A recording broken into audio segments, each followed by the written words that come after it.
اعوذ باللہ من الشیطان الرجیم بسم اللہ الرحمن الرحیم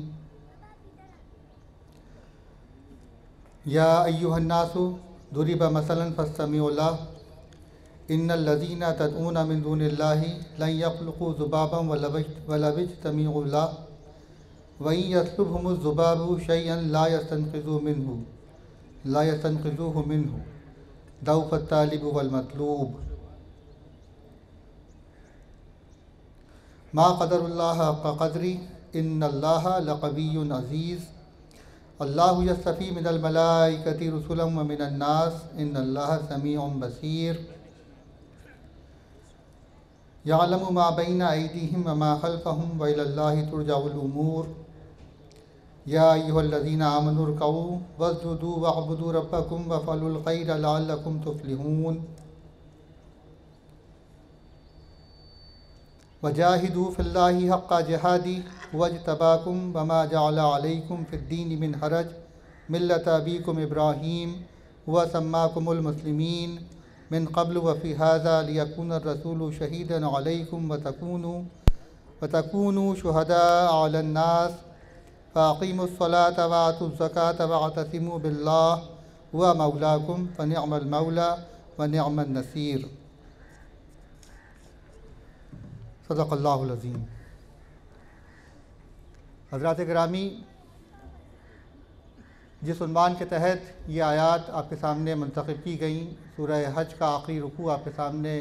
اس وقت تلاوت کیا گیا، پیغام توحید۔ توحید اسلام کی اساس ہے، ہمارے دین کی بنیاد توحید کے اوپر ہے، اور عقیدہ توحید اسلام کا بنیادی عقیدہ ہے، جس کا بگاڑ پوری امت کے بگاڑ کے اوپر منتج ہوتا ہے، اور اس عقیدے کے اندر کمزوری کا آ جانا امت مسلمہ کی خرابیوں کا سبب بنتا ہے۔ امت مسلمہ کے زوال کا بنیادی سبب بھی یہی اس عقیدے کا بگاڑ ہی ہے۔ نبی کریم صلی اللہ علیہ وسلم نے اپنی پوری دعوت جو پیش کی وہ اسی عقیدے کے تناظر میں پیش کی، اسی عقیدے کے حوالے سے آپ صلی اللہ علیہ وسلم نے رہنمائی فرمائی۔ اللہ تعالیٰ نے اپنی کتاب ہدایت جو نازل کی تو اس کی اساس، اس کی بنیاد بھی یہی نظریہ اور یہی عقیدہ رہا۔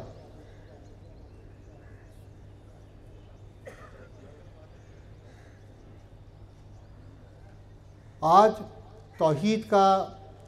لفظ ہمارے معاشرے میں اجنبی نہیں ہے الحمدللہ، لیکن اس توحید کے مفہوم پر اور اس توحید کے تقاضوں پر جس قدر زور ہونا چاہیے اور جو اس کا صحیح فہم ہونا چاہیے وہ اتنا ہی ہمیں ناپید نظر آتا ہے۔ ہماری حساسیت بعض معاملات کے اوپر بہت زیادہ بڑھی ہوئی ہے، لیکن جو توحید کا معاملہ ہے اس معاملے کے اندر جو ایک مومن کی حساسیت ہونی چاہیے وہ حساسیت ہمیں نظر نہیں آتی ہے۔ یہ آیات جو منتخب کی گئیں اس میں اللہ تعالیٰ ہمارے سامنے بات ارشاد فرماتے ہیں۔ بات کا جو آغاز کیا گیا، اللہ تعالیٰ نے ارشاد فرمایا اور اہل ایمان کو متوجہ کیا، اور سمجھانے اور سکھانے کا جو انداز ہے کہ اللہ تعالیٰ ایک مثال کے ذریعے سے بات کو واضح کر رہے ہیں۔ بات سمجھائی جا رہی ہے ایک مثال کے ذریعے سے کہ بات جو ہے وہ دل کے اندر بیٹھ جائے، عقل میں انسان کی آ جائے آسانی کے ساتھ کہ یا ایھا الناس، اے لوگو، تمام انسانوں کو اللہ تعالیٰ مخاطب کر رہے ہیں، اور ان سے ارشاد فرماتے ہیں کہ ضربہ بیان کی جاتی ہے، مثلا ایک مثال بیان کی جاتی ہے، فاستمعوا لہ، تم اس کو غور سے سنو۔ تو یہ قرآن تو غور سے سننے ہی کا کلام ہے، غور سے سننے والی ہی بات ہے۔ یہ قرآن وہ بات نہیں ہے کہ جس کو سرسری طور کے اوپر لیا جائے اور انسان اس سے بس ایسے ہی گزر جائے۔ قرآن کریم کی قرأت کا معاملہ اپنی جگہ پر ہے، لیکن قرآن کریم کا جو اصل مقصود ہے اور قرآن کریم کا جو اصل مقام ہے وہ یہی کہ اس کے اوپر غور و فکر اور اس کے اوپر تدبر کیا جائے۔ پورا قرآن اس دعوت سے بھرا ہوا ہے، اور اہل ایمان کو اسی بات کی طرف متوجہ کرتا ہے کہ اس قرآن کے اوپر غور کیا جائے، اس قرآن کے اوپر تدبر کیا جائے۔ یہ بنیادی چیز ہے جو اللہ تعالیٰ ہم سے چاہتا ہے۔ تو فاستمعوا لہ، کہ اس کو غور سے سنو کہ اللہ تعالیٰ ایک مثال تمہارے ہدایت کے لیے بیان کرتے ہیں، اور کیا فرماتے ہیں کہ ان الذین تدعون من دون اللہ لن یخلقوا ذبابا، کہ جن لوگوں کو تم اللہ کے سوا چھوڑ کے پکارتے ہو، کہ جن کو تم اللہ کے سوا پکارتے ہو وہ ایک مکھی بھی پیدا نہیں کر سکتے، ایک مکھی کی تخلیق کے اوپر بھی وہ قادر نہیں ہے، اگرچہ وہ سب مل کر اس کے لیے کوشش کریں۔ ایک اللہ کی تخلیق، یہ پوری کائنات جس کی وسعتیں آج تک ہمارے لیے یہ جو کہا جاتا ہے کہ بحر ناپید کنار، کہ جس کا کنارہ ہمیں معلوم نہیں ہے، ایک ایسا سمندر جس کا کنارہ، جس کی تہ ہم آج تک دریافت نہ کر سکے، تو اس کائنات کی وسعتوں کا بھی انسان پوری طور کے اوپر آج تک ادراک نہیں کر سکا۔ وہ ایک اللہ کی تخلیق ہے۔ اللہ کہتا ہے اپنی تمام مخلوقات سے کہ اگر وہ اپنے خالق کے مقابلے میں آنا چاہتی ہیں تو وہ سب مل کر بھی اس کے مقابلے میں آئیں اور ایک مکھی بھی بنا کر دکھا دیں۔ بخاری کے اندر بھی ایک نبی کریم صلی اللہ علیہ وسلم ارشاد فرماتے ہیں کہ اللہ کے مقابلے میں اللہ تعالیٰ غضبناک ہوتا ہے اور کہتا ہے کہ یہ میرے مقابلے میں ایک ذرہ یا ایک جو بھی بنا کر دکھا دیں۔ اللہ تعالیٰ شدید ترین جو اللہ تعالیٰ کی ناراضگی کی بات ہے وہ یہی شرک کی بات ہے، تو اللہ کہتا ہے کہ مکھی بھی تخلیق نہیں کر سکتے، اور اگر مکھی ان سے کوئی چیز چھین لے تو وہ اس سے بچا بھی نہیں سکتے۔ یہ اللہ تعالیٰ تمام معبودان باطلہ کی بے وقتی کو اور ان کی اصل حیثیت کو انسان کے سامنے واضح کر رہے ہیں کہ انسان جس کو بھی پکارتا ہے، اس کا نام وہ کچھ بھی رکھ دے،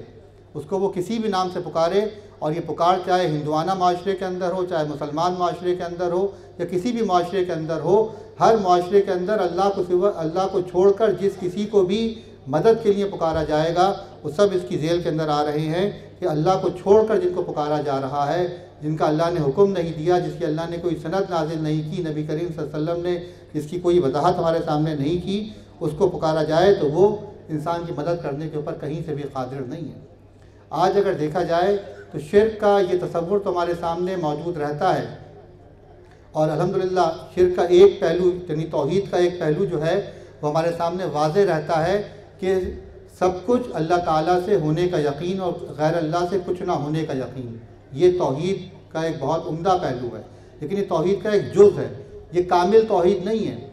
یہ توحید ربوبیت ہے کہ سب کچھ اللہ کا ہے، سب کچھ اللہ کا ہے، یہ اللہ تعالیٰ ہمیں سب کچھ عطا کرتا ہے، یہ ربوبیت ہے کہ رب وہ ہے جو پرورش کرتا ہے، جو آغاز سے انجام تک لے کر جاتا ہے۔ تو توحید ربوبیت موجود ہے،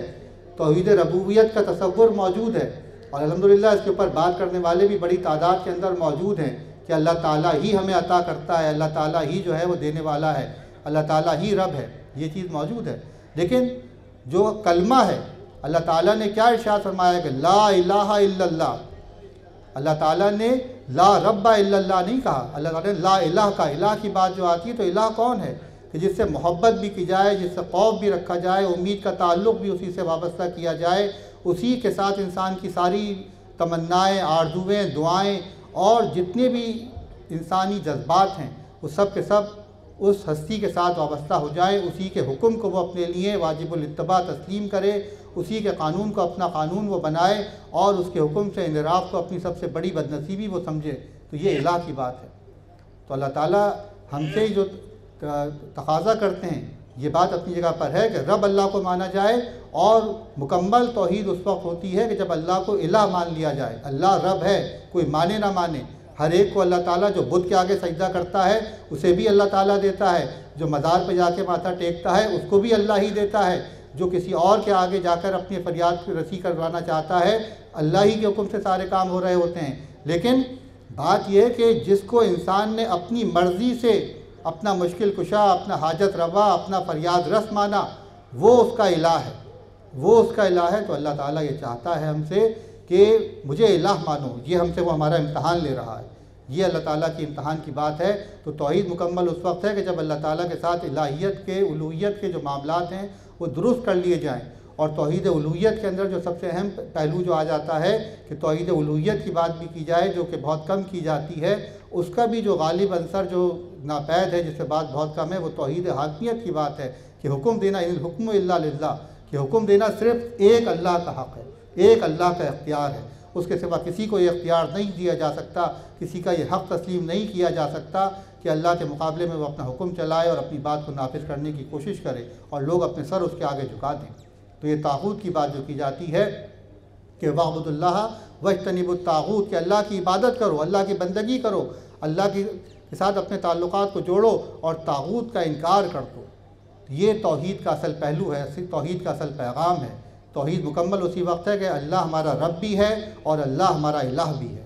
جب تک اللہ کو اپنا الہ نہیں مانیں گے اور ان معنوں کے اندر اس کے ساتھ اپنے تعلق کو استوار نہیں کریں گے، اس وقت تک توحید ہماری مکمل نہیں ہو سکتی۔ ضعف الطالب والمطلوب، کہ کیا ہی کمزور ہے طلبگار اور کیا ہی کمزور ہے جس سے مدد طلب کی جا رہی ہے۔ یہ تصور اللہ تعالیٰ جو دے رہے ہیں کہ کیا ہی کمزور ہے، اب اس کے اوپر اس پہ ایک ایک بات کے اوپر جو ہے وہ کئی باتیں کہی جا سکتی ہیں، اور یہ بڑی طویل اس کے اوپر اسی ایک ضعف الطالب والمطلوب کے اوپر طویل تفسیریں اس کے اوپر موجود ہیں۔ اس کو آپ پڑھیے، اس کا مطالعہ کیجئے کہ اللہ تعالیٰ جو بتا رہے ہیں کہ اللہ کو چھوڑ کر انسان جس طرف جاتا ہے تو پھر وہ کس کمزور سہارے کو تھام لیتا ہے، اور کس طرح وہ کمزوری کے اندر، اور یعنی جو مدد کا طلبگار ہے، مدد طلب کرنے والا کمزور ہوا کرتا ہے، لیکن اگر وہ کمزور اپنے ہی جیسے کسی کمزور کا سہارا تھامے تو اس کو کیا فائدہ ہوگا، بلکہ وہ دونوں کو نقصان اس کا پہنچ رہا ہے کہ جو دوسرے کی مدد کرنا چاہ رہا ہے، جس کا اس پہ حق نہیں ہے، وہ بھی غلط ہوا، اور جو اسے مدد طلب کر رہا ہے وہ بھی غلط ہوا، دونوں کمزور ہوئے، اور اس کا نتیجہ کیا نکلا۔ تو یہ بڑی سنگین ایک انسان کے حق میں بات نکلتی ہے کہ انسان اس کے کتنے بڑے خطرے سے دوچار ہو جاتا ہے۔ ما قدر اللہ حق قدری، اللہ کا تم نے حق ادا نہ، ما قدر اللہ، تم نے اللہ کی قدر نہ پہچانی کہ جیسا اس کا حق تھا، اس کی جو عظمت قدر ہے اس کو نہیں پہچانا۔ یہ انہوں نے اللہ کی جیسا کہ اس کا حق ہے قدر نہیں پہچانی۔ کیا بات ہے، کیا بات ہے۔ اللہ تعالیٰ کس انداز میں یہ بات فرما رہے ہیں کہ اللہ کے بندوں نے، اللہ کی مخلوق نے، جن کو اللہ تعالیٰ نے تخلیق فرمایا اپنے حرف کن سے، وہ بندے جن کی اپنی کوئی حیثیت نہیں، جن کا اپنے اوپر کوئی اختیار نہیں، جن کی اپنی کوئی حیثیت نہیں، جن کی اپنی کوئی طاقت نہیں، وہ اس کن فیکون کی عامل ہستی کا انکار کرتے ہیں، وہ اس کے ساتھ جو ہے وہ اس کی کمزوری مانتے ہوئے شرک کرتے ہیں، وہ اس کے فرامین کو رد کر دیتے ہیں، وہ اس کی بات پر توجہ دینے کو تیار نہیں ہیں، اس کے فرامین کے مقابلے میں کہیں اپنی عقل کو لے کر آتے ہیں، کہیں اپنے رسم و رواج کو لے کر آ جاتے ہیں، کہیں کوئی اور ان کے دامن کا جو ہے وہ کانٹا بن جاتا ہے، اور اللہ کے دین کو وہ چھوڑ دیتے ہیں۔ انہوں نے اللہ کی قدر ہی نہ پہچانی۔ اللہ کی قدر کیا ہے؟ اللہ کی قدر کون پہچان سکتا ہے؟ وہ جو نبی کریم صلی اللہ علیہ وسلم نے ہمیں دکھایا، جو طریقہ بتایا اللہ کی قدر پہچاننے کا۔ اللہ جو چن لیتا ہے، اللہ فرشتوں میں سے اپنے پیغامبر چنتا ہے جس طرح انسانوں میں سے چنتا ہے، یعنی اللہ کی قدر پہچاننے کا ذریعہ اور طریقہ کیا ہے؟ نبی کے دامن سے جڑ جاؤ، نبی رحمت صلی اللہ علیہ وسلم کے امتی ہونے کے حق کو پہچانو، اس کے تقاضوں کو سمجھو، جس طرح رسول اللہ صلی اللہ علیہ وسلم نے رہنمائی فرمائی، جو طریقہ بتایا امت کے لیے طریقہ چھوڑ کر گئے اپنی سنت کا، اس طریقے کے مطابق تم بھی عمل کرو۔ یہ اصل وہ چیز ہے کہ جس کے تحت کام کرتے ہوئے تم اللہ کی قدر پہچاننے کا کوئی کام کر سکتے ہو، اس کی قدر کا جو تقاضا ہے کسی حد تک ادا کرنے کی تم کوشش کر سکتے ہو۔ یہ تمہاری ذمہ داری ہے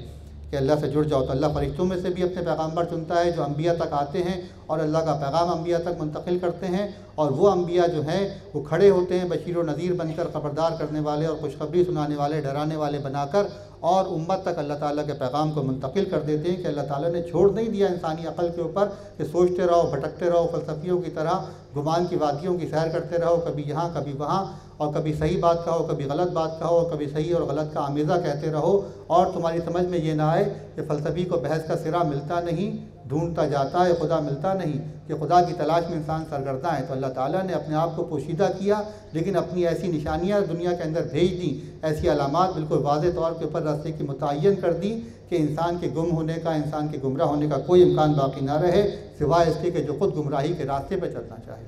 اللہ تعالیٰ آگے ارشاد فرماتے ہیں، یعلم ما بین ایدیہم وما خلفہم والی اللہ ترجع الامور، کہ اللہ تعالیٰ جانتا ہے جو کچھ ان کے آگے ہے اور ان کے پیچھے ہے، وہ سب اللہ تعالیٰ کے علم ہے۔ اللہ تعالیٰ نے پیدا کیا، اللہ تعالیٰ ہی سب کو جانتا ہے، اللہ تعالیٰ سے کوئی چیز بھی جو ہے وہ چھپی ہوئی نہیں ہے۔ اللہ تعالیٰ نے یہ بات فرشتوں کے حوالے سے بیان کی کہ فرشتے وہی چیز اللہ کے حکم سے نازل کرتے ہیں جو اللہ تعالیٰ کا حکم ہے، اس میں نہ کوئی کمی ہوتی ہے نہ کوئی زیادتی ہوتی ہے کہ انسان سوچے کہ اللہ کا پیغام فرشتے لے کے آ رہے ہیں تو اس میں کمی بیشی نہ ہو جائے۔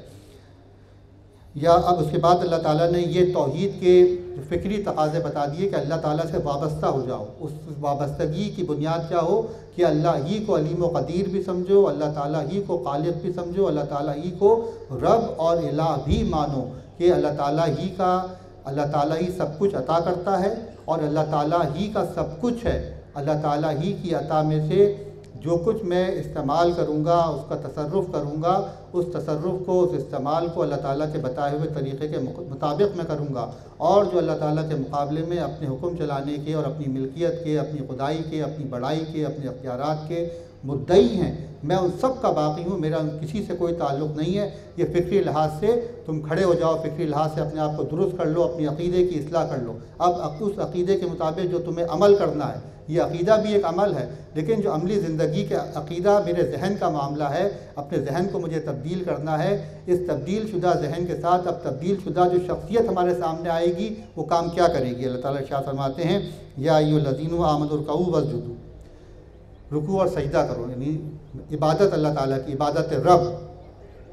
یہ اللہ تعالیٰ نے نظام عبادات جو ہمیں عطا کیا، نماز، روزہ، حج اور زکوٰۃ کا، ان کو بھرپور طریقے سے ادا کرو، یہ تمہیں تمہارے رب سے وابستہ رکھیں گے۔ 5 وقت کی پکار جب آئے گی کہ حی علی الصلاۃ، حی علی الفلاح، اللہ کے دربار میں جب جاؤ گے اور جب وہاں جا کے تم اللہ کے آگے جھکو گے، نہ کہ اسٹیج پر کھڑے ہو کے اور جلسوں کے اندر کہو گے ایاک نعبد و ایاک نستعین، کہ شیطان تمہارے اوپر ہنس رہا ہو کہ تمہارا عمل کیا ہے۔ جب تم اللہ کے آگے جھک کر کہو گے اور اپنے عمل سے واضح کر کے کہو گے کہ ایاک نعبد و ایاک نستعین، تو اس وقت جو ہے تمہاری گواہی فرشتے بھی دیں گے کہ ہاں کہنے والا صحیح کہتا ہے، عقیدہ بھی صحیح ہے اور عمل بھی صحیح ہے کہ اللہ کے آگے جھکنے والا ہے، اللہ کی بات کو ماننے والا ہے، اللہ کے دشمنوں کا اعلی کار نہیں ہے یہ۔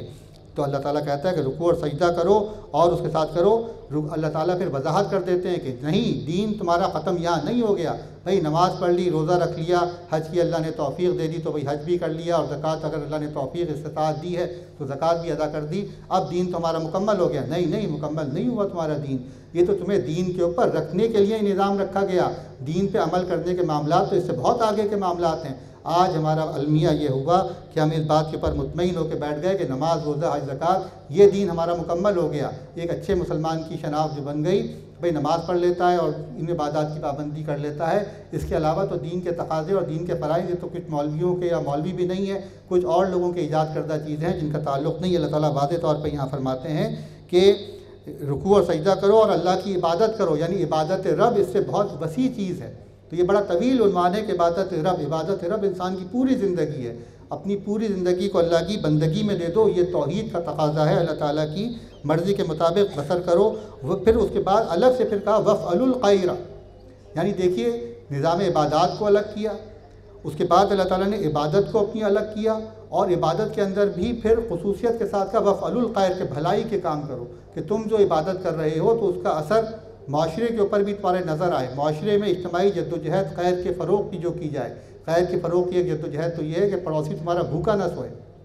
اپنے گھر سے خیر کا آغاز کرو کہ اپنے گھر والوں کے حق میں تم بہتر رہو، اور اسی کے ساتھ پھر کیا، پڑوسی تمہارا بھوکا نہ سوئے، پڑوسی تمہارے ایذا سے محفوظ رہے۔ یہ شدید ترین عذاب کی بات کہی کہ جس کا پڑوسی اس کے شر سے محفوظ نہیں تو اس کے اوپر شدید ترین عذاب کی بات کہی، اور یہ معاملہ پھر اس طرح اور آگے بڑھتا جاتا ہے تو خیر کی بات آتی ہے۔ تو ایک خیر تو یہ ہو گیا، اور اس سے بڑا جو خیر ہے وہ کیا ہے کہ معاشرے کے اندر، ریاست کے اندر، دنیا کے اندر اللہ تعالیٰ سے بغاوت کا جو نظام رائج اور قائم ہے، اس نظام کو تہو بالا کرو، اس نظام کو ختم کرو، اس نظام کے مقابل باغی بن کے کھڑے ہو جاؤ، اور اللہ کی حاکمیت کا، اللہ تعالیٰ کے اختیار کا جو ہے پوری دنیا میں ڈنکا بجا دو۔ وَافْعَلُوا الْخَيْرَ لَعَلَّكُمْ تُفْلِحُونَ، تاکہ تم کامیاب ہو جاؤ۔ کامیابی کی صرف اللہ تعالیٰ جو شرائط بیان کرتا ہے، نماز، روزہ، حج، زکوٰۃ سے آگے بڑھ کر پوری زندگی میں اللہ کی بندگی، نماز پڑھنی، روزہ، سب نظام عبادات کو پورا کرنا، اور اس کے ساتھ پھر یہ کہ پوری زندگی میں اللہ کی بندگی اختیار کرو۔ اور پوری زندگی میں بندگی اختیار کرنے کا مفہوم اور مطلب کیا ہے کہ اقامت دین کی جد و جہد کرو۔ یہاں جو اس کی تشریح ہے سورہ شورى کی آیات کے ساتھ جا کے وہاں پر جوڑیے، جہاں پہ اللہ تعالیٰ نے حکم دیا کہ تمام انبیاء نے جو کام کیا وہ کیا تھا، ان کو حکم دیا گیا تو وہ کیا تھا کہ ان اقیموا الدین ولا تتفرقوا فیہ، اس دین کو قائم کرو، اس دین کو غالب کرو، اللہ تعالیٰ کے دین کو۔ وکلمۃ اللہ ہی العلیٰ، کہ اللہ کا کلمہ غالب ہونے ہی کے لیے ہے، یہ تمہاری بات ہو۔ اور پھر آگے اور اس کو وضاحت کے ساتھ کہہ دیا وجاہدوا فی اللہ حق جہادی، جہاد کرو اللہ کے راستے میں جیسا جہاد کرنے کا حق ہے۔ ما قدر اللہ حق قدری، انہوں نے اللہ کی قدر نہ پہچانی جیسا قدر پہچاننے کا حق تھا۔ اللہ کہتا ہے جہاد کرو، جدوجہد کرو، کوشش کرو، انتہا درجے کی کوشش، پورا زور لگا دو اپنی پوری صلاحیتیں، اپنی پوری توانائیاں۔ ہم اپنی پوری صلاحیتیں اور پوری توانائیاں، میرے اور آپ کے لیے یہ امتحان ہے، سوال ہے، کس رستے میں لگ رہی ہیں توانائیاں اور صلاحیتیں، کہ جوانی کہاں لگ رہی ہے، عمر کہاں لگ رہی ہے، فکر کا محور کیا ہے، کیا اللہ کا دین ہے، اللہ تعالیٰ کی ذات ہے اور یہ دین کے تقاضے ہیں، یا کچھ اور ہے کہ گھر بن جائے، بچوں کی پرورش ہو جائے، کاروبار ہو جائے، کچھ اور معاملات ہو جائیں، یا اللہ کا دین ہماری فکروں کا محور ہے؟ تو اللہ تعالیٰ کہتا ہے کہ جاہدوا فی اللہ حق جہادی هو اجتباکم وما جعل علیکم فی الدین من حرج، اس نے تمہیں چن لیا اور تمہارے لیے اپنے دین میں کوئی تنگی نہیں رکھی۔ تو حضرات گرامی، یہ سب باتیں جو ہمارے سامنے آ رہی ہیں، یہ واضح طور کے اوپر بیان کرتی ہیں کہ اللہ تعالیٰ نے ہمیں جو پیغام دیا ہے اس کا تقاضا ہم سے کیا ہے۔ اس کا تقاضا یہی ہے کہ توحید کو سمجھا جائے اور توحید کو اپنی عملی زندگی کے اندر اختیار کیا جائے، اور توحید کا بنیادی اور عملی ثبوت جو ہے وہ کیا ہے کہ توحید تو یہ ہے کہ خدا حشر میں کہہ دے یہ بندہ دو عالم سے خفا میرے لیے تھا۔ تو یہ جو بات ہے اپنی زندگی کا محور بنائیں، اور اقامت دین کی جدوجہد صحیح طور کے اوپر کرنا، یہ توحید کا بنیادی تقاضا ہے۔ اللہ تعالیٰ سے دعا ہے کہ ہمیں سمجھنے اور عمل کرنے کی توفیق عطا فرمائے۔